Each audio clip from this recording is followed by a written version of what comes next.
তোমার কাছে আমি কিছুই চাই না বাপ। তুমি খালি আমার একটা নাম থুয়ে দিও। তুমি খালি আমার নতুন একটা নাম থুয়ে দিও।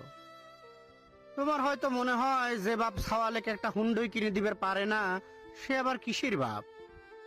তোমার হয়তো মনে হয় যে বাপ বছরে একবার স্কুলি বন্ধুগণের সাথে পিকনিকে যাইবে টেহা দিবে পারে না, সে আবার কিসের বাপ। তুমি রাগ করে তোমার মাগ যা জিতা জিতা কও, সেটাও আমার কানে আসে। সালে সকাল কোন হেবের পান না ও বাপ হবের কইছে কিনা। তোমার হয়তো মনে হয় কত খারাপ কপাল তোমার, আমার ঘরে জন্ম দিছাও। সংসারটা মেলা টানে টুনে চালানোর পরে তোমার একটা মাত্র প্রাইভেটের টেহা দেওয়ার সময় যখন গরিমসি হরি ঠিক মতো দিবের পারি না, তখন তোমার হয়তো লজ্জা পাওয়া লাগে বন্ধু ঘরের সামনে। স্কুলের কাগজে, পরিচয়পত্রে, সার্টিফিকেট, ভোটার